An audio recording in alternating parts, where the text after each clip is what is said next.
Yeah, truly. Cooler and I'm flyer too. Damn. Cooler and I'm flyer too. Happy Tuesday. Happy Tuesday. What's going on? You already know. A1 Forever Sports.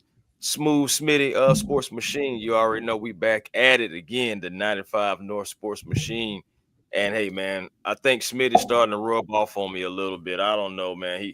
He got me out here doing these controversial themes right here, man. But at the end of the day, we're here. Happy for you guys to join in with us, man. Smitty, let the people know what's going on, man. How you feeling today on this Tuesday? Hey, what's up, A1 man? JJ, you say, what can I say? Sometimes, man, you got to give a different take, man, to get a different result. Sometimes, it Hey, man. falls through, sometimes it doesn't. That's what life's about, Right. man, 50-50. It ain't nothing wrong with talking about controversy because it's going to be the one way or the other. One way or the other, right? But so, man, the controversial topic of today would be, at the end of the season, let's just say things keep going downhill for the Atlanta Falcons, right? Hypothetically. Could Arthur Blank, our beloved owner, do something uncharacteristic, something total shock, and something unthinkable, something you would never see coming if the Falcons do end up missing the playoffs? And could or should Raheem Morris be one and done? Could Raheem Mm. Morris, after one season coming in, his second tender as a head coach, actually be done after one season? After all the hype, after all the hype, saying he received a second coaching job, the Falcons jumped out to be 6-3 in control of their own destiny, definitely control of the NFC South, and at one point was the third best team in the NFC statistically Mm. and standings wise at one point. All the At hype, 63, yeah, draft they were. pick, Yeah. right, Yeah. right. So after all the hype, the draft picks, the moves made by the Falcons, the team, it looked like they had the opportunity to just seize more than just a playoff opportunity, but maybe even make some noise in the playoffs. But since then, the Atlanta Falcons have dropped 4 games in a row, including 2 blowouts, 8 interceptions, and no touchdowns by your $100 million quarterback. Whew, Hmm. boy, life comes at you fast, boy. Life comes Boy, at you fast. speed bullet fast. I'm talking about, but yeah, man. So real quick, man, before we jump more back into it, shout out to the chat, man. Shout out to C Double. What's going on, C Double? It says, "Sup, guys? I was bringing this up on my show. Hey, man, it came across me yesterday, man. Got Dre Murphy in here saying what to do, everybody, what the business is, everyone, how y'all doing and feeling on this cloudy, rainy, wet, warm Tuesday Yeah, afternoon, Dre. and Hey, Dre, I it's was one of those almost asleep. I was sit back in the rocket chair like an old ass man. man. Uh, So was I had to wasn't call do it. Smitty. I had to call Man, Smitty. I'm like, Smitty, we doing this or now? Yeah, I already knew how it was when you answered the phone, man. But yeah, we're going on to the chat, man. Justin Swisher Sweet in here, man. You got Alton Upshaw. What's going on, D man? ATLGA Faithful. What it do, man? Y'all make sure y'all check him out on YouTube too, man. I know he recently dropped facts. some content as well. So y'all make sure y'all check out our brother over there, man. Definitely. Definitely got Oscar Soto in here. DeAndre in here, just saying in here, dang, he's saying we need Jerry Glanville back. Lord have mercy. No, Oh boy, Jerry Glanville, 82 years old. So that's over and done with, man. yeah, man, I think that's over with, man. Raphael Lynn T in here, Orange Juice Jones. I always like that name, but just sound like it's supposed to be a ball player that just get busy. But yeah, I'm just saying like hey, bing bing bing bing, boy, you better leave OJ alone. Hey, I don't know, man. I He don't know. sound like a black belt karate master. Lord, oh, I was about to say now you sound like Dragonfly Jones. Now is that who you trying to say? This man here, man, we getting off topic, man. Hey, but we just have fun on the sports machine. You already know how we do. But yeah, man, getting back to it. Let's see what the chat has to say about this topic, honestly. Or Smitty, did you want to go ahead and give your thoughts about what you think about it, though?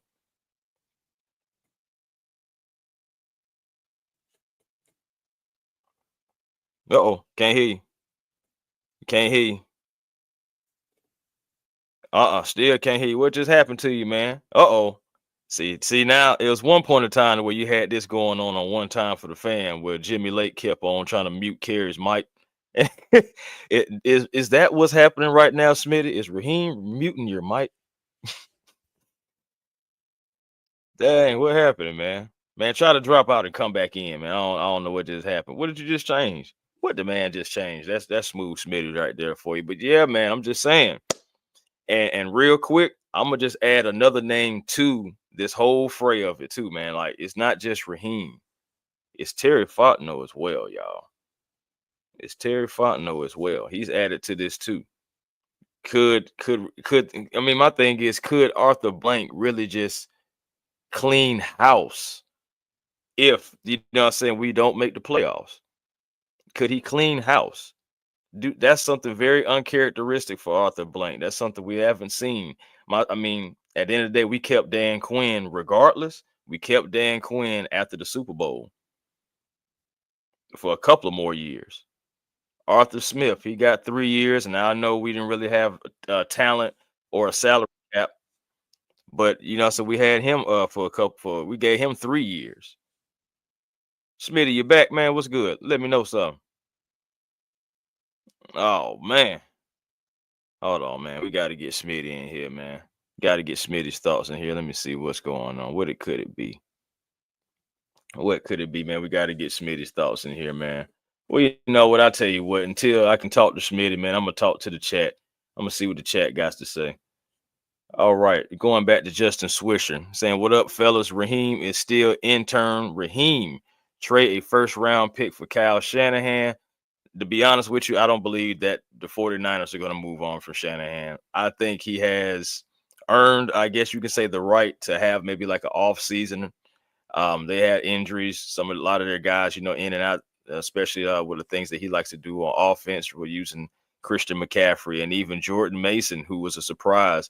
He's even injured now. So you lost Brandon Ayuk. Man, it would just hit after hit, honestly, for the 49ers too. And then even on the other side, I believe Frank Warner, he's been playing with like a fractured leg all season long. So it's a lot of things. I don't think they give up on Kyle though. Like, but I see what you're saying though, for sure. See what you're saying. Alton saying, no, it's not happening. Arthur Smith always gives chances. He means Arthur Blank. And that's another thing what I'm saying, man. I honestly don't feel like it's going to happen. I honestly don't feel like they're going to give away the opportunity, fire this man after one season. It would very much surprise me, but it's just like, my goodness, you had all this build up, you had all this hype coming in, and with Raheem and with Terry, they both telling the fan base we are not going to be in the having a top 10 draft pick, not going to have a high end draft pick. We're not going to be in this situation anymore, and we're inching dangerously close, y'all. We are now one game under 500. We do not own our destiny anymore. We have to win out, and we have to hope that honestly the Bucks drop a game too. Let's see if we got Smitty back. Smitty, man, talk to me, man. What's good? Hey man, I don't know what's going on. My laptop acting up, man. So I'm gonna do it for my iPad. So I told you, man. It's Raheem. He don't want to hear what you thought to say about it, man, because he hey already man, know you where gonna you hear what I going. got to say regardless, damn it. Look, I'm telling you. It's 50-50, man. I'm gonna be honest with you, Chris. Is a 50-50 way we could stick with him, and it's 50% chance we can move on. The reason why I say we may not move on, and I always tell y'all, every coach got to have his type team in.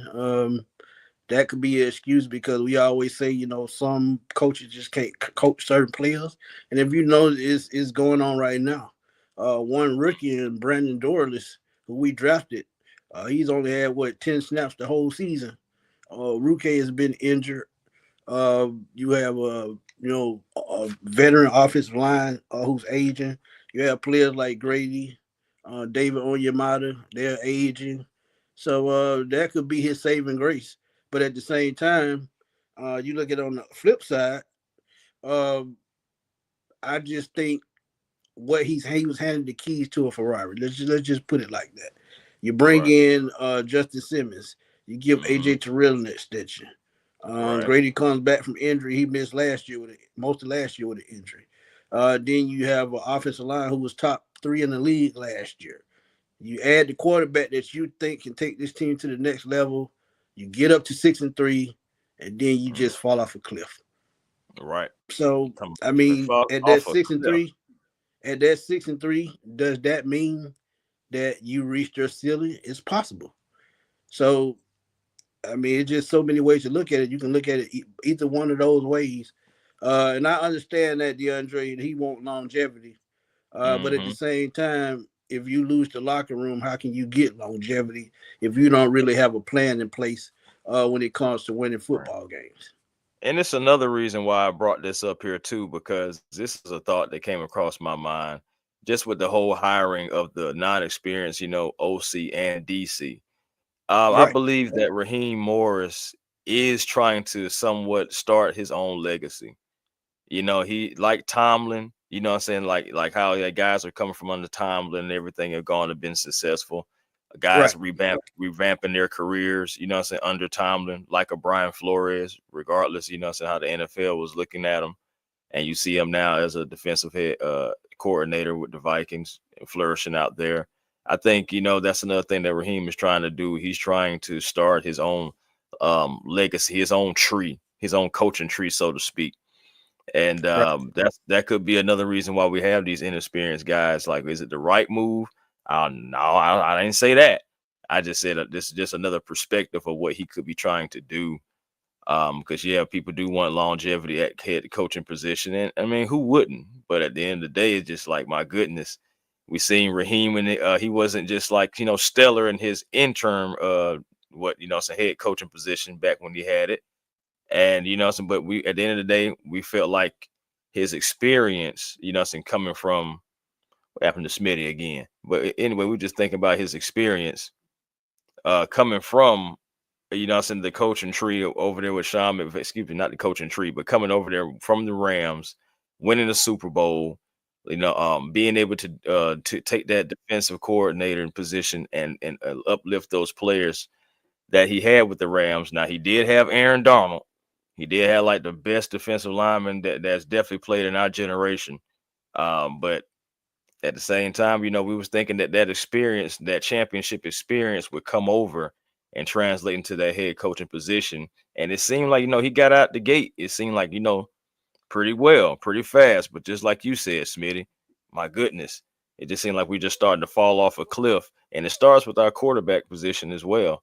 It's not just, it starts from the top with the head coach, as far as just the team goes, with the head coach, and then coming down to the coordinators. Then you got the decision making, the field general, Kirk Cousins. You know what I'm saying? 0 touchdowns, 8 interceptions in the last game. It sounds even crazy just to even say. 4 straight And, games. He's never done and this. one thing you got to look at too, Chris, energy is everything. And I told y'all this when Arthur Smith was here. Right. Arthur Smith's Right. energy on the sideline, it really much it's just really how the Falcons played while they were on the field. Those first 9 games, we were 6-3. Raheem's energy was out of this world. Last 5 games, last 4 games, energy is totally different. He has that crazy smirk on his face, just like Arthur Smith had when he was here.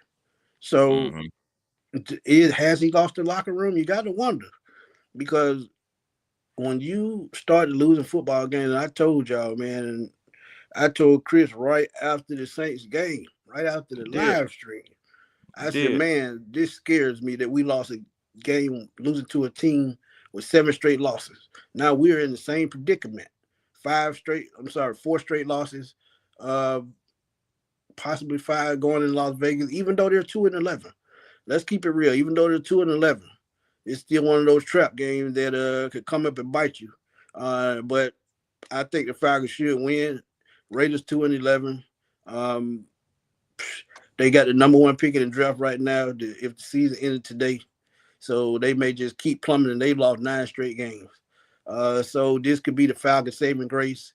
And I think Tampa Bay, honestly, they would still be in first place, even though it's some kind of inner working. But I think it's conference record. But even though the Falcons have head to head, I think the Falcons still have to win more and more games than the Bucks. Yeah, yeah. I mean, we can finish with the same record. We'll have a tiebreaker, in that aspect. But my thing is, man, you just got to win. At this point, I'm not even worried necessarily about what Tampa is doing. I understand, like so they're at the top of the division, but I'm not even worried about what they're doing. I'm so focused on what we're not doing, which is winning right now. Right. Again, I said I'm just trying to figure out what can we do to get, I said, first of all, to win, to have a quality win. We haven't had a quality win in really since what, the Tampa game. I guess you can, or what you can say, the Cowboys game. Can you even Cowboys. call that Yeah. quality? I mean, I guess you can call that quality now because they're trying to get their stuff together. I know they just lost last night and now they're 5-8. So it's just like, is it really a quality win? I mean, they're 5-8. We coming into the game, we were 1-5 against, us and opponents that were above 500. That was, had winning records. And And, of and course and the now we're crazy one and part six. about that, I think the reason why we're 1-5 against teams over 500, we haven't put together a complete game against good teams. Either the offense showed up and the defense didn't show up, or the defense showed up and the offense sputtered. So you just put together a complete game and try to put together a balanced game. And I think you can beat a team above 500. You have a Right. chance with Washington. I think Washington is the only team over 500 that we have left. Right. Hey So man. Hold on. Here's another one. There we go. Here we go. I didn't want to lose it. Furball. Or Furgall. Is it Furball or Furgall? I don't want furball, to. Yeah, all right, yeah. all right. Just wanted to make sure. All right. So from my man Furball here, man, said, how is it Terry's fault? Well, the thing about it is Terry doesn't have an extension, right? And honestly, that's always been a weird thing for me, how like Terry doesn't have an extension. If you want a guy, you extend the guy normally, right? That's normally the thing you do. Also, he was said out his own mouth, what I'm saying? Because he even corrected Raheem in the press conference, Right. saying about staying firm about we would not have a high draft pick this season or moving forward. That's why another reason why we took Michael Penix, so we ain't got to worry about it. Okay. Regardless, we're plummeting. We're plummeting. I haven't looked at the drafts board right now because I still feel like it's too early. Probably around the Commanders game I if we think we're continue to around 20 need in to the 20 sputter. range. Right, right. That's why I say if now, huge if we continue to sputter and continue to go downhill, I say by the Commanders game, I'll be looking at it to try to see what that's gonna look like. But if we have a top 15 pick, what I'm saying, or a top 10 pick, that's not gonna bode well at all. No moves made before the deadline to try to help improve this team whatsoever. Sticking to your guns, sticking to the chemistry. And honestly, as far as the sack total goes in the past two games, you've been able to get there against Justin Herbert and Sam Darnold. Now, hopefully that trend, what I'm saying, continues, but it's just the back end, of course, the secondary let you down the most with those 4 or 5 explosive plays just overall in the game, just absolutely getting torched by Sam Darnold, who had a career high against the Atlanta Falcons, by the way. It just, And it, and I'm glad this, you said that. And I'm gonna look at it from the business side. go ahead. Arthur Blank gave Terry Fontenot and Raheem Morris the keys to the car. Let them go to the grocery store, buy whatever they want, get whatever they want. Right, And for the most part, they did a great job. But also, you got to look right, at it too. Rich McKay, he made Rich McKay take a step back and stay out of daily operation. So Arthur Blank put total trust in Terry Fontenot to put this team together, put it in a position to win football games and possibly make a playoff run. In hmm Raheem Morris's first year. And like you talked about before, Chris, we passed over Belichick, we passed over Brian Flores, with Jim Harbaugh. You look at other coaches that we possibly could have gotten, just to take another shot at Raheem Morris, who was here for 5 years during the Dan Quinn era. So Could have that could have that hired that him is before. and that is one reason why this may be Terry's downfall. And then, as we always say, nepotism ends up being your downfall in sports, because one thing about friends and jobs and relationships, you got to learn to keep the two apart for it to work. So, yeah, what a difference it makes. But yeah, Arthur Blank took a step back, put his trust in Terry Fontenot and Raheem Morris. So that is why I think it's going to be Terry's fault, and that's why I could think it could be his downfall. Yeah, And then another thing too, man. Again, just coming into the season, just the new energy, the newfound energy, and everything like that. Some people, and this is not me saying this. This is just what's going on in the Falcon Nation. Some people are saying that we got scammed, You know what I'm saying, by Raheem Morris, Terry Fontenot, and everything like that. Now, I think that's a little extreme to say, possibly, you know what I'm saying, as far as like being scammed. I mean, at the end of the day, you're gonna what coach, what GM is not gonna come in with, you know what I'm saying, with good vibes and everything like that, and telling us, hey, this is what it's gonna be, this is what it's gonna be, and we love that, but at the end of the day, we gotta see it. And I can't say that we haven't seen, you know what I'm saying, us outrunning the South and everything. When we were 6-3, you know what I'm saying, let's just keep it real. We was all on a high note. We was like, okay, yeah, we see some things that need to be worked on. We see some things that need to be improved, but we're still in a good place. And now a lot of those things that we already was talking about earlier in the season are rearing their ugly heads.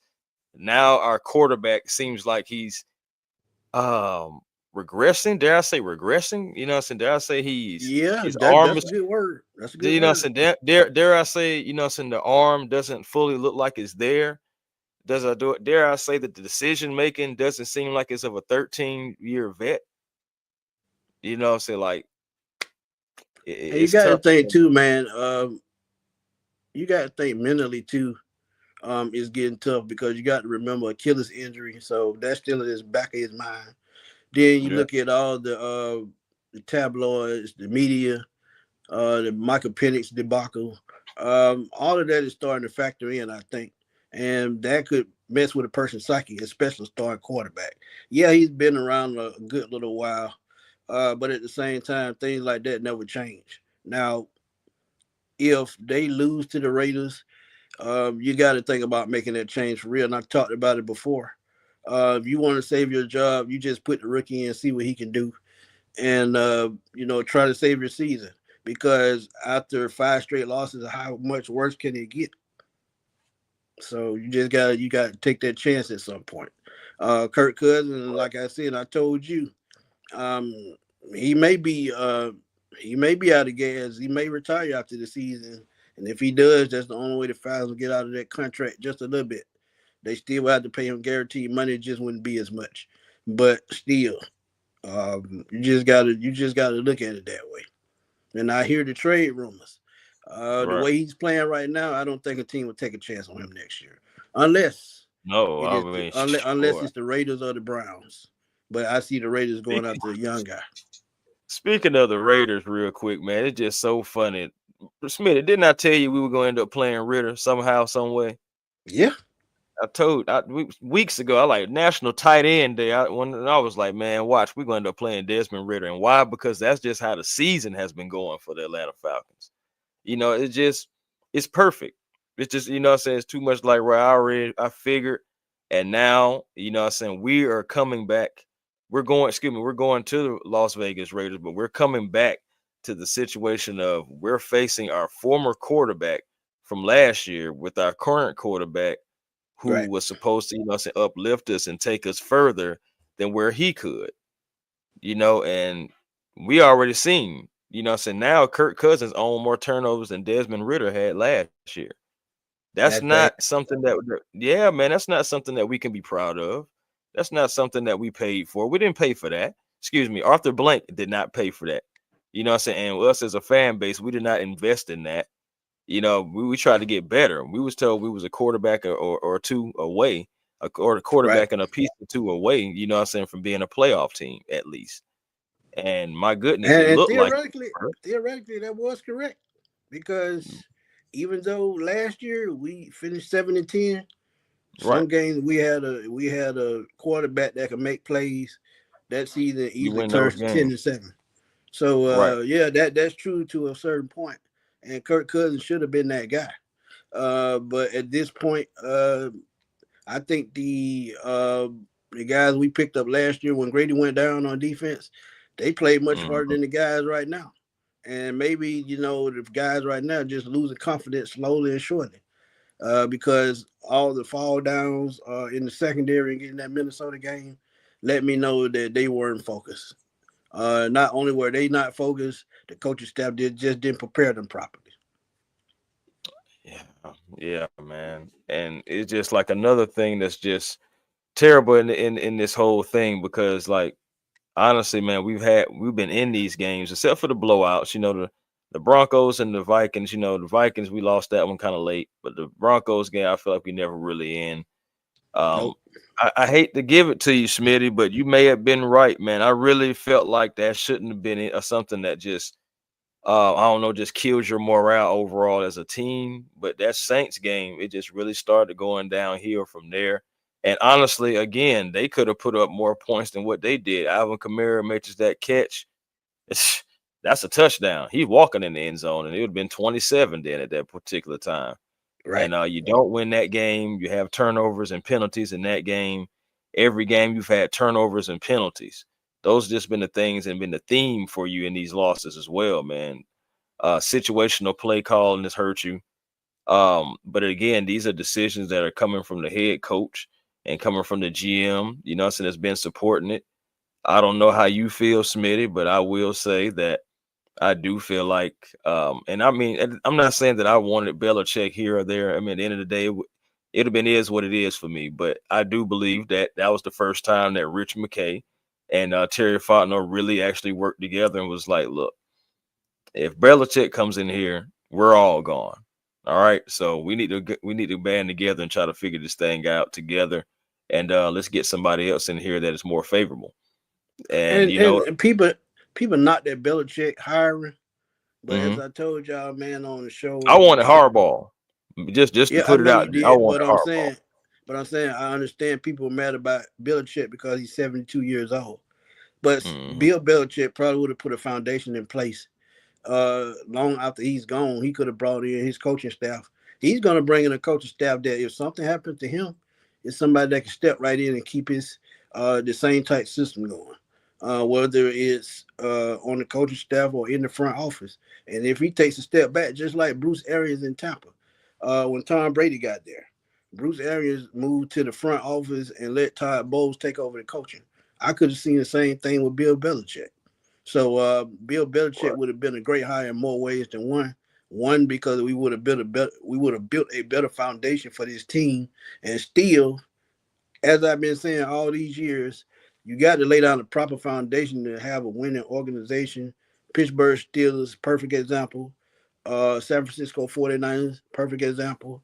So these teams have been successful all these years because they've laid down a certain foundation and they've stuck by their blueprint. And that's what the Falcons have to do. Right. Right. And then that's another thing too. I mean, people are saying calling for Michael Penix now because there's a chance to still salvage the season. That's what some Falcon fans are thinking. But I hate And to that's say it, honest. but That's it's not. true. That's true. But it's not going to happen, Smitty. I just don't say. I said it then, and I'm saying it now. Just I'm looking at the patterns of what we've been doing. I said I'm looking at the patterns of what they've been doing, and it would be irregular just to see them go away from the sticking with their guns, and all of a sudden now we're going to throw Penix in just to get him Oh, reps to try to I'm salvage saying the season. I don't know. Penix, no. You throw him in I right don't. now, it's not going to change anything. But I don't think so. I'm saying if they lose this game, Hmm. then I would say, hey, let's see what Penix got because honestly, if they lose this game, I don't see Tampa Bay probably losing again this season. I Because think. they play the Chargers this week, and I Hmm. think that's their only remaining game with a team over 500. So if the Falcons do lose this week, I'm gonna just say it. Put Penix in, see what you got, and give him some confidence going into next season because uh, I don't see the Buccaneers losing if they win this week. Uh, they have an easier schedule than we do going down the stretch, and the teams They we're do. playing down the stretch are actually all playing well right now, even the Carolina Panthers. So it's going to be an uphill climb if we lose this week. And honestly, I don't see no recovery. I think you'll be done lost the locker room, especially against a 2-11 team after you lost to a 2-17 in New Orleans. So the morale will Bro, be completely gone at that point. man, yeah, and Hey, yeah, like Brewski, the we lose. Brewski. Lord, we losing really. Bro, Well, that right there, that would and be the honestly, icing on the cake. That would It be the would icing on the be, cake. man. That would be the icing on the cake in the wrong way for sure. And what a way, not necessarily, and the season wouldn't even be over. I was about to say to cap off your season. The season wouldn't even be over yet. You know what I'm saying? But that would be he is definitely we as a team, man, like this season has just been so up and down. And if we mess around and like lose this next game to our former quarterback, the guy that that a lot of us read off. You know what I'm saying? I mean, that right there would just be icing on the cake, like you just said. But bro, another thing that I was thinking about too, dang it, I just had because it was just saying about swag surfing too early. And do you think that that's another thing that we were doing? Do you think that the 6-3 hype, um, even though again we did on this show point out, some discrepancies within the offense and the defense, for sure. But even in that 6-3 hype, did we really, get put too much confidence in this team so fast because we hadn't made it to the second half of the season yet? Uh, I know. I think it was warranted at that point because Okay. everything was tilting. Up. But you got to think. And I say this all the time as well. Um, Once teams get film on you and figure out, what your game plan is and how you're attacking every week, I Hmm. think it just finally caught up with Atlanta. Uh, Right. that film was out there with Kirk Cousins, how they were moving the football, and teams just caught on to what they were doing. And now you see it every Sunday. It looks like they're very predictable when it comes to play calling. And if you Bro. can't adjust as the game goes on, as the season goes on, it lets me know that your coaching staff are inept at adjustments, and that's not good. And Right. honestly, that's what the Falcons have been doing the last 4 games on offense. They haven't adjusted well. They've still Right. been trying to water it down with Bijan Robinson instead of mixing it up. You still seeing Kyle Pitts still not being involved like he should be. Drake London is still making plays, but as a collective, Right. as an offense, they're just not gelling like they once were in those It's first 9 games, and that's not it's good. that situational play calling though, a lot of it too, Exactly, though. red zone, right? Yeah, a lot of situational play calling, but also though, man, we've been shooting ourselves in the foot all season with penalties. We've had games to where we're better. I feel like we had maybe like a 2-3 game stretch to where we were doing pretty decent on penalties. But especially the last game, and a lot of them were BS calls getting, what I'm saying, the refs, they haven't been kind to us at all, especially this past weekend against the Vikings. My goodness. But it's just Right. at the end of the day, we're still having penalties that are stalling drives. We're getting down in the red zone. We're not scoring touchdowns. We're kicking field goals. You know what I'm saying? We're not putting the ball on the receivers, you know what I'm saying, all the way to be able to get into the end zone. I'm talking about like how it was against the Chargers game. And then, of course, we get right down there on the 2. We start running outside zone runs. You And then had also Tyler next thing Algier you who know, been running got up the Tyler middle, Algier. punishing people. My Yeah, thing is the end zone is straight ahead, and my thing is you've been running it against them. I don't care if they know that it's coming. Let me see if you can try to stop it. At the end of the day, I wouldn't even be mad. And I know some people would say, well, we've done things like that before to where we've been right there at the 2 and we've run it and then we've barely been able to get in or haven't been able to get in. At the end of the day, it's the momentum and the flow of the game. The running back, Tyler Algier had already been in the end zone. The running backs have already been running the ball. So it's just in that situation. It's just the situational play calling. I don't say, overall, Zach Robinson has been a terrible play caller. I'm not saying that. It's just the situational stuff for me. yeah, And you got to build momentum, and I feel like they lost momentum in the second half. Darnell right, Mooney had 3 catches for 101 yards the first half. Why do you right, not keep going to that, exposing that? That lets you know if he's getting those kind of plays down the field, they're not good on the back end with the secondary, with the safeties and the corners. So you got to keep attacking right. that. Yeah, they threw Kyle Pitts the ball in garbage time, but the game was well over then. You got to get him involved early to set the tempo. If you set a better tempo on offense, I think you score more points. And that's what they were doing during those 4 games where they scored 30 plus points. They were setting tempo on offense, and they were saying, "I dare you to stop us." They just doesn't. They don't have that aggressiveness no more. And when you lose that Yeah, aggressiveness, then that means you become one dimensional. and that's not going to work in the NFL. Yeah, man. And then also going back to Michael Penix, I want to return real back to Michael Penix. I'm just thinking again, bro.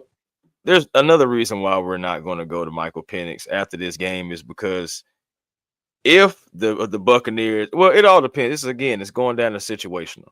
If the Buccaneers, let's say they do lose to the Chargers somehow, right? So I don't know if Justin Herbert is going to be playing or not. I know he had like a little injury or something like that.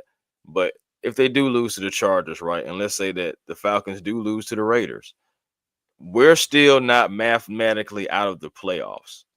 And they still feel like that Kirk Cousins, with his veteran leadership, veteran experience, et cetera, what I'm saying? Like, he's earned that right to stay in that, in that quarterback spot. I don't agree, but it's like also you don't want to throw Michael Penix out there and mess around and have your future messed up. So if Right. something happens with Kurt, it is what it is. I mean, you did pay him the money, but at least you still have your future out there. But it could be Yeah. one of those things where it's just like, we're going to let Kurt finish the season off. If we're mathematically out of it, let's say by the Panthers game, then we may see Michael Penix and y'all can get a taste of what next year can be like. Ultimately, But I get what you're saying with that, but I think it would be ego at that point. If we're not going anywhere and we're on the borderline of not making the playoffs, I think they're gonna ride it out just because we paid him the money, so now he got to play. But what if, just hypothetically, let's just say if Michael Penix gives us a little bit of a boost, as we talked about, moving the ball down the field, making the offense a little bit more vertical. With Darnell Mooney, Drake London, Ray McLeod, even Kyle Pitts. What if Michael Penix bring Kyle Pitts to life? What if Kirk Cousins? What's the problem with Kyle Pitts? Because we saw it in the last 4 games. Certain throws, Kirk Cousins just can't make. His decision making is questionable. Double pumping, late throws, just like the interception against Minnesota with Drake when he was trying to reach Drake London. When Drake London came off the line to release, he was 5 yards down the field. He was open. Lost it over the linebacker. He makes that catch, and the drive keeps going. So, I mean, it's just so many things technically wrong with this team that. That interception, bro. Right. The interception, bro. If he just puts it on Kyle, I feel like he could have put it on. If he could have just put it on Kyle Pitts, you know what I'm saying, in line with just already blocking out the safety or the cornerback anyway. It just, come on, man. You put it right there on Kyle Pitts, man. That's a first down. You first and goal if it ain't a touchdown. It just that Lofton, that throw almost looked like a different version of that throw against the Chargers game when Bijan was sitting right there in front of him. Bijan was so close he could have tapped him on the shoulder. He could have slapped the shit out of him and kept running. I'm talking about, and kept running. But instead he lofted in the end zone, and boom, turnover. That's what that felt like to me, just without the, without him being on the run and without him just lofting, but it's still lofted up there, man. Right. Like, for real. Like Twisted says, man, shout out to Twisted Torch TV, man. Y'all make sure y'all check him out on YouTube as well, man. The brother it was mind-boggling, man. I just don't get it. I mean, and even Kyle Pitts on certain plays in these losses, he's been wide open, but you can't get him the football, which lets me know that your arm strength is almost what Matt Ryan was when he left here, which was arm damn near gone. And honestly, as you said and I've said, I think Kurt's injured, but they just don't want to put it out there because it'll be a PR nightmare. But then they don't want to admit that they made a mistake. Let's just keep it real. I agree with you, family. Like Tay Rush just said, A1, I hear you, but we, the city, have earned the right to want better for them and to stop acting like we stupid fans. Agree, man. I agree with that wholeheartedly. And to be honest, I've gone as far as before saying, like, hey, man, if it ain't going to change, going to happen, man, maybe you need to boycott some things here and there, you know what I'm saying? Because fans do spend their hard-earned money. You have, you know what I'm saying, great organizations like the Rise Up Tour who go here and there, you know what I'm saying? They They do their thing, and they go to these different road games and support the Falcons. You know, you have different Falcon fans all around. At the end of the day, we just want a winner. We don't care what color you are. We don't care, how you get it done. At the end of the day, we just want a winner. We have so many different circumstances going on with our team, Right. and it's just overall, we just want a winner. We are just ready to win as a Point fan blank base. period. And at the end of the day, it's just like the patience is running thin. I understand that people are calling for Kurt's head when around about this time people were still taking up for Desmond Ritter. But another reason why for that is I believe because Kirk Cousins was supposed to be light years, regardless of the injury. He's still supposed to have been light years better than Desmond Ritter in the last 4 games. We just haven't had it, regardless for whatever Who do we reason. play after the Raiders? It's the Giants. Okay, so that should honestly And that we're should gonna technically be on a short week, because Monday that night still should football be game. a 2 game winning streak right there. That It should be a two should game be, winning streak, and you should get back over 500 with these next 2 games. Then but comes Washington. Then it's the right, challenge. If you can get past these two teams, win these 2 games, I think that right, gives you a little bit of momentum going into Washington. And Washington is not unbeatable because they've been up and down as well. right, But you absolutely. got to think Dan Quinn knows how to attack these guys. That's the only thing. So you, as a Oh, coaching staff, yeah, you coach with Dan Quinn. You know how to attack Dan Quinn type defense. You're supposed to know how. But again, is preparation, man, at the end of the day. yeah, it's definitely about that, man. And I mean, coming down the stretch anyway, they're all winnable games. But at the end of the day, fam, can we really win all of these games? Do you trust this team to really be able to pull it up and pull it out and just be like and be able to turn this around? I was hoping myself that we would turn this around against the Chargers. We had a great game on defense against the Chargers. That game was supposed to be the game of the Falcons ending their skid, ending their losing streak, man. It should have been. There's no excuse because the defense played well, but 4 turnovers from your field general. It's flat out. You know what I'm saying? Flat out. That's what prevented you from winning. This next game was And another and win. Could and have been another win. we all know from the Michael Vick experience. If that quarterback is not there or he's not playing well, the team is not going to play well. That quarterback is the engine and the heartbeat to the team. And if he's not playing well 9 times out of 10, the team is not going to play well. Yeah, man. And yeah, and then we Hey, like you Kevin, I said, agree 100%. yeah.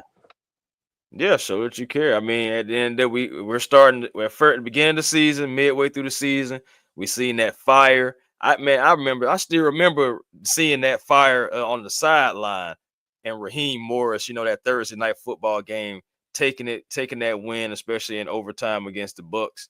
And I just look at him now, and it's just like, bro, it just is night and day. He's starting to look just like Arthur Smith was looking last year. It's like he's trying to figure it out. He's almost like some of the things he's trying to figure out, like what is going on right in front of my face. But But at the end of the again, you got day, to think we shot ourselves in the foot because right? that Super Bowl team had 2 winning coaches on it. That could have took over Dan Quinn right then and there. And both of those coaches are winning right now in Matt LaFleur and Kyle Shanahan. So we should have That's never what I'm got to this saying. point. We should But have never that's what I'm got to this saying, point. bro. Like my thing is, okay, like I said, for me, when we lost the Super Bowl, I was done with Dan Quinn. That I was done right then. Just me as a fan. It possibly, it could have been, I'm upset because we just got to the big dance and so we lose it. We had it and then we lose it. So I was done with Dan Quinn then. You kept him a few more seasons after that. So my thing is, if I'm looking at ownership and I'm just like, if the owner would not pull the plug, you know what I'm saying? We've seen other owners cut GMs and coaching for less. You know what I'm saying? So for our ownership, if we're not going to get rid of a guy after losing the biggest game in the world, you know what I'm saying, and keep him a few more seasons after that, so regardless of the result, I just don't see us. And after what we did with Arthur Smith going to 7-10, even if we don't make the playoffs, I just Facts. do not see our ownership taking that leap and saying, look, man, I'm tired of this. Something got to change. Boom. And just, snapping his finger and clearing house. Even though it's set up to do that, I would have to see it. I just don't believe that Arthur Blank is that type of person. He really is a No, nice guy. I think he'll give him another year because, like I said, every Right. coach. Now I'm not going to say every coach because some coaches get fired after 1 year, but most coaches get a chance at a second year because they want to bring in their type players on the roster. But some coaches that put in a bad situation, like Antonio Pierce in Las Vegas right now, put in a bad situation that they want them to turn around a team that's built from a toilet bowl and a toilet brush, and they want them to make magic cleanup overnight. It just don't happen like that. Right. Not magic cleanup, fam. Yeah, God I mean almighty. that's just the way it is sometimes. Just like just say like Cleveland right now. I think they're going to keep their coach, but at the same time they're expecting him to turn that team around. Look at all the moves you've made. You gave Deshaun all that money, which crippled your team from the jump. And now you still have Miles Garrett, Denzel Ward. You're gonna have to get rid of somebody to keep building that team back in the right direction. So it's gonna be tough, man. But I honestly don't know how they're gonna bounce back. And the Falcons are heading in that direction because, like I said, you got these veterans who's down to the end of their career with the Falcons, and you got Right. to fill those positions. But at the same time, you're giving away draft picks from Matthew Judon, which was Mm-hmm. a failure, I think. Um, Kirk Cousins, you gave him the money. You drafted Penix, which was a good thing. And this is why the Penix Right. pick made more sense. You get your quarterback for the future. You can build the rest of your team while he's growing and developing in the league, and you can build the strength around Penix. On offense, you can get him that game changer. At receiver, running Mm-hmm. back, he did that with B. John, Drake London. Now you have to go out and get that defensive playmaker to build around on this defense while you still have Penix on that rookie deal. Real So quick, that is Smitty. main reason why Penix pick made the most sense. Real quick, Smitty. All right. And I'm gonna answer this question for Craig Johnson as well too in a minute. But just a question for you. All right. Remember when we was going back and we was trying to figure out who was gonna be our starting quarterback and everything, right? Right. And remember we was talking about Kirk Cousins, and we also was talking about possibly getting a young guy, maybe just going with a young guy, getting your guy, and just some building and growing, going with the growing pains. Then now we got a veteran, and we also got our guy for the future. Am I crazy for feeling like, just like I did then, because I called him a relic, I called him a retread, everything like that, talking about, any quarterback that we had got in, whether it would have been Kirk Cousins, Russell Wilson, et cetera, et cetera. Now, Russell Wilson is looking good out there in Pittsburgh, by the way. But ultimately, back to my point, am I crazy for feeling like we just should have went ahead and drafted Penix at 8? If we was going to go get a quarterback, drafted Penix at 8 and put all the pieces around him, so instead of spending that money on Kurt, use that money in other places to build around the team and just take your growing pains with Michael Penix. Uh, Honestly, I think it started long before that. I'm gonna just say this, man. I feel like these last 4 years, man, you could have built a team that's been competitive, and the things we cry about now, we could have fixed those things. As I tell y'all, man, skill position players are easier to develop than on offense than defense. Um, you can go find a wide receiver that can get 1,000 yards. He doesn't have to be uber athletic. He doesn't have to be flashy. He just goes Mm-hmm. out there and does his job. Look at Marcus Colston in New Orleans back in the day. Mm-hmm. You look at running backs. You have running backs that weren't flashy. They just went out and done their job because skill position like wide receiver and running back, it's easier to transition in the NFL. But when you get into defensive line, linebackers, cornerbacks, defense is harder to transition. If you go defense in those 3 years that you took offensive players, I think this team is turning around much faster. I still think Dan Quinn could possibly be here. But when the front office is making decisions for Mm-hmm. the roster, I think that's where the problem comes in. because if you look at Michael Parsons, Jordan Davis, Jalen Carter, those are Right. three cornerstone players that you have that you can build a playoff window for the next 5 years. And windows And, close fast, true enough. And you may and lose one of yeah, those players. But at the right, same time, right. you have to put a foundation in somewhere. And I think if you start to build a foundation on defense, I think this turns his entire franchise around because then after you find those three type players, Mm. then that's where you go in and say, hey, we can pick this player, that player, to build around these three people, and we have a But cornerstone of our defense. And yeah, but it's then, another and by thing that, too, though, but Smitty. hold on, but by that Right. time, after you get those three cornerstone players on defense, then Michael Penix pops up. Then Michael Penix pops up.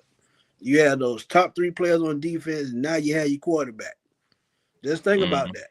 So I look, mean, yeah, yeah. I it's mean, all I agree. about I mean, scouting. I'm not disagreeing with that. I'm just about to also go into a different direction again. Like, okay, I said it before. I say it again. Excuse me, Kyle Pitts, as great as an athlete as he is, so we haven't, got the max out of him for this reason or that reason. We're not going to dive into that rabbit hole on the reasons, but he should have never been an Atlanta Falcon. Kyle Pitts should have never been an Atlanta Falcon. It should have been either Jamar Chase, if you really want trying to replenish and go get a wide receiver to replace Julio, who had just went on national television or just got called up on national television by Shannon Sharp saying, "Hey, man, you out of there?" "Yeah, man, I'm out of there." Okay, cool. You still could have went and got your franchise wide receiver in Jamar Chase. Or if you didn't want to do that, guess what? You could have got Panay Sewell, who's the best right Bookend, tackle, or at least one of the bookend best right right tackle. tackles. One of the best, Again, yeah. And guess what? That's what I'm saying. You had already had Panay Sewell, right? And fast forward to Michael Penix. That his blind side is Blas- already protected. Blind side already taken care of, and then you wouldn't even have had to worry about trying to go get possibly a Kirk Cousins. Man, that blind side is already taken care of for Michael Penix. You could have took your lumps. You could have took your lumps. He could have. Man, and my thing is they had so many options at that number 4 pick. You got to right. go offensive line. You got to go offensive line or game changer on defense. It was just a must because when the last time we had somebody that can get out to the quarterback? When the last time we had somebody that can plug gaps like a Jordan Davis, like a Jalen Carter, get off to the quarterback? And think about that: Michael Parsons and Jalen Carter on the same team. Mm-hmm. Two guys that can get off to the quarterback. They're under 25 years old and they still have a long way in front of them. You could even pay both of those players to carry your team for 10 years. Yeah, you will have to pay a quarterback eventually, but I still think those three players could have changed the Falcon fortunes tremendously. That's all I'm saying. That's all I'm saying. Yeah. No, that's But going to again. answer that question about Craig, and Oh, we going yeah, yeah. yeah. As far as like cricket, if we don't win the division, then what? Honestly, there's only one team coming out of the NFC South this year. That's why I feel, and it's going to be the division winner. So we have to win the division in order to make it to the playoffs at all. If we do not, win this division, that's another reason why this conversation is even coming up because we were supposed to outrun the South. We were supposed to not only win the division but have another playoff, but have our first playoff game since 2017 and our first home playoff game since 2016, the Super Bowl year. So it's just like, bro, come on now, like it's like how long are we going to keep kicking the can down the road before we start really just winning? And really, And that take back, this division and start really like being a pillar in this division and stop being like a laughing stock. Regardless, I understand how the players feel and I understand how they say no one feels it more than the players. And I agree to that to some degree because they're the one out there playing the game, putting their bodies on the line while most of us are just sitting around watching the game. But on the same instance, like fans are still most emotionally invested into this team. Okay. facts. There's no such thing as a bandwagon Falcon fan because we ain't got nothing. So, what I'm saying, at the end of the day, if you're going to be passionate about this team, people got to understand that people are going to be very passionate about it. People are going to, talk their stuff and all that stuff like that, especially they uplifting this team, believing in this team. But one thing about the fan base is we do catch out a little bit too fast when we Right. go through adversity, a game or two, or even three, we catch out real fast. But now we are on a 4-game losing streak after sitting at top at 6-3. We got to turn this thing around and we got to come together. This fan base just wants a winner, and it's been so many times for us that we've build up the team, uplift the team, just to be let down. And be just be let down over and over again for however many ways the Falcon can find a way to Falcon. So I understand when like how the people in the chat right now, how they're upset. I understand how there's other people in the fan base that's upset. At the end of the day, we still do have an opportunity in front of us. Hey, you never know. We possibly could turn it around against the Raiders. We possibly could. Finally, Yeah, in that all you need is one game to switch the momentum. That's that's all. it. That's it. That's all you need. Let me see. I gotta try to see if I can catch up, man. I know I don't miss so much. And I I don't gotta miss. say, if we don't win the division, um, I still think it's gonna be a major change. If it's not the coaches, it's gonna be the coaching staff. And I think a lot of these veteran players might be on the way out the door. And there's no knock to greater Jared, David, Matthews, McGarry, none of those guys. But at some point, you're gonna have to rebuild for the future. And you still have enough cornerstone pieces on this team to build the right way. So if we don't make the playoffs, there's going to be a lot of changes. Larry Dixon, what's good, my dude? Yes, sir. Saying, look at those Eagles, man. Look at the defense. Look at Saquon. He's carrying the Philly team. We had a chance to draft every impact player on that defense: Jordan Davis, Jalen Same Carter, thing I N'Kobe just Dean, said. and Michael Parsons. Same So, thing I just said, man. You yeah, build that yeah, cornerstone on defense, the offense just falls in place. yeah, man. And then, but right now, and then, oh God, man, I'm just thinking about it. Just thinking about just so many different ways you could have went. Because even like again, just thinking about the Drake London, and I love Drake London, man. He one of the best blocking tight ends, you know what I'm saying? One of the best up and coming wide receivers in the league. But man, my goodness, just imagine if you would have went and got Jordan Davis in the first round, and then you mess around and would have got George Pickens in the second round. Now I know Right. people talk about how Pickens, his attitude and everything like that. Honestly, that's why you bring in a head coach that can handle that personality. You see how Mike Tomlin is handling that personality out there in Pittsburgh. So you get somebody that can handle that, somebody that has the mental fortitude to look at him and be like, hey, man, regardless of all that you're doing, we got a job to do. Okay. So you Right. go out there and do your job. And that's what I want. At the end of the day, is Pickens a choir boy? No, he's not at all. But he's a football player with some attitude that will come out there, game in and game out, and let them folks know it doesn't matter who you put on me, I'm open. Right. And go out there and be productive. That's what I want. I want production from players. It's great to have, the man of the years. It's great to have, the guys that are giving back. Great to have, the family men. Everything that comes with just anything that just arouses around good.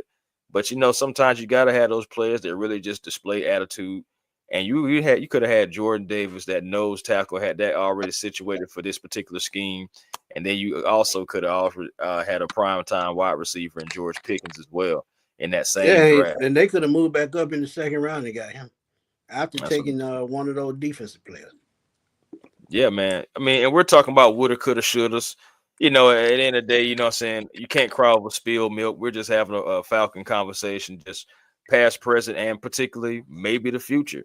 And it comes back again. It's just like with all these things that we're talking about, with all the things that the people in the chat are saying, because it's so many good comments in the chat right now. It's hard to even really get to them. I have to go all the way back. But you know what I'm saying. But definitely, man, the people in the chat are speaking and they are being real about it. We're up here being real about the situation, man, and it just all comes right back to it. It's like, all right, with all the things that are going down, we don't make the playoffs. Do Arthur Blank make an uncharacteristic move and just clean house and just say, look, man, Terry, I appreciate you. You know what I'm saying? But you out. Raheem, I know, what I'm saying, like this is a great hire. How I feel about you, what I'm saying, as a person, how I feel about you, you've been with this organization. and I want to give you an opportunity, but I'm just ready to win games. You know what I'm saying? So I'm gonna have to, you know what I'm saying, clean you out too. Again, if I had to hang my hat on it, I say no. I say Raheem Morris will be your head coach next year. Even if Terry's not your GM, I still believe that Raheem is going to be your head coach. That's just Possibly. where I'm at. That's just where I'm at. What you say, Smitty? I possibly, but I say it's 50-50. But again, I think it's teetering towards 60-40 because like I said, he'll get another chance because a lot of these players are not his. His coaching staff is his, but he can erase that mistake. He can bring in better coordinators next year and fix the problem. But honestly, I think he was just trying to do the right thing by Jimmy Lake. Um, and Zach Robinson, he said it himself.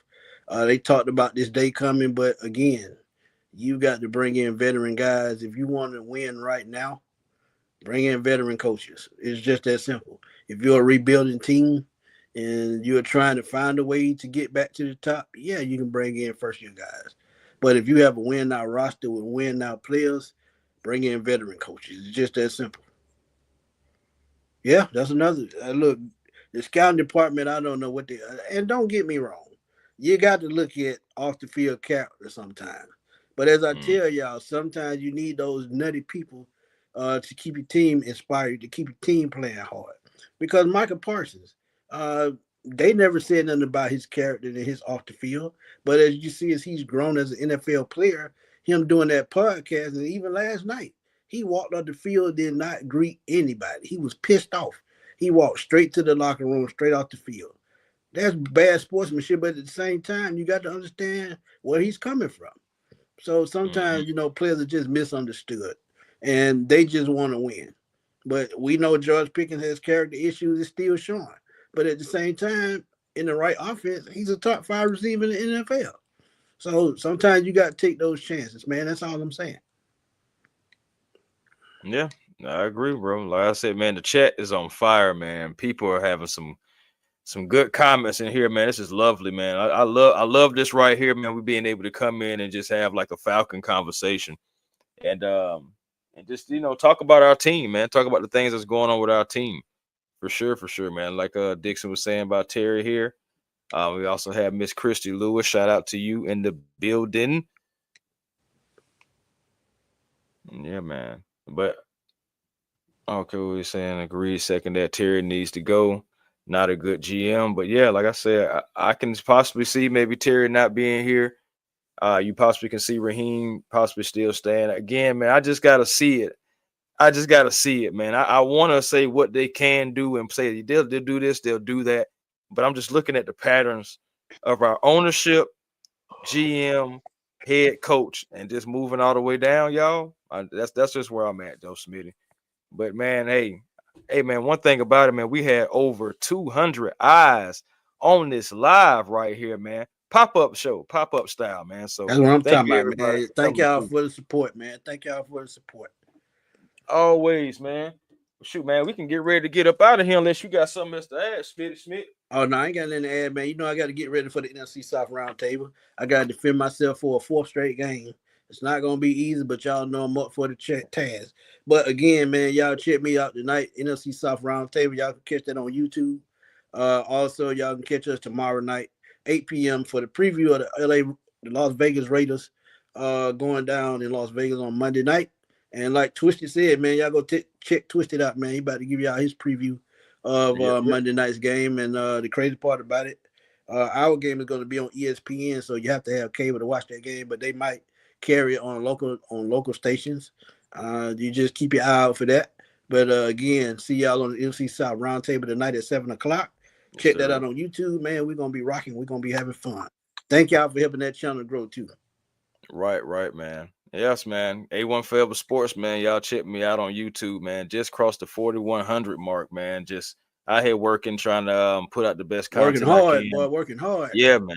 When I Yeah, met man. Chris, Braves, Chris had Falcons. 400 subs.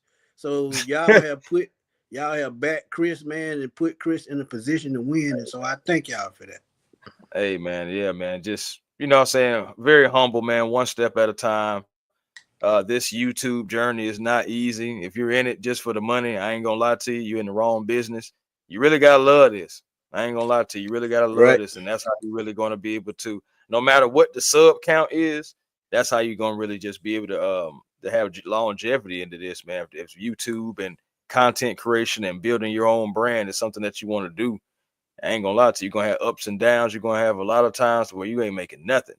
But as long as you still got that love and passion, man, I believe that, so you'll get rewarded in other ways.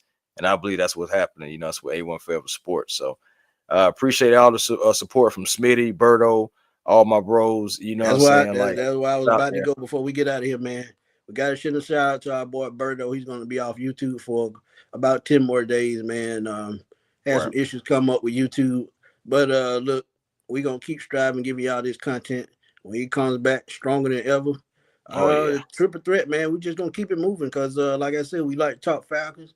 We like to give y'all the latest news, give us y'all thoughts, and we enjoy talking to y'all on Sundays after the game, man. Because last full game been tough, so I know y'all been had a lot of hot air to let out.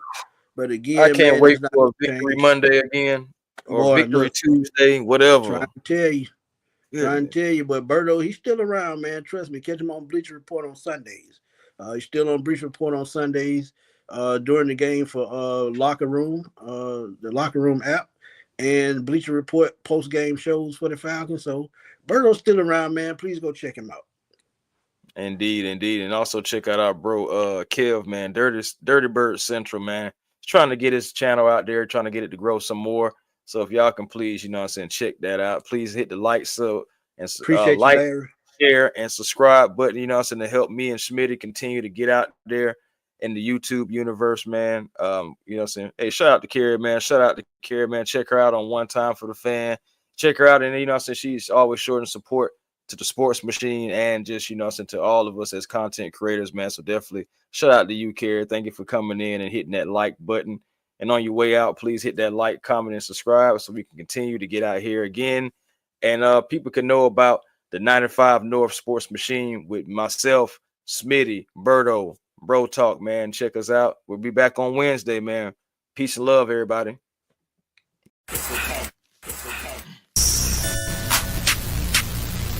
A1. Yeah, truly. Cooler and I'm flyer too. Jam. Cooler and I'm flyer too.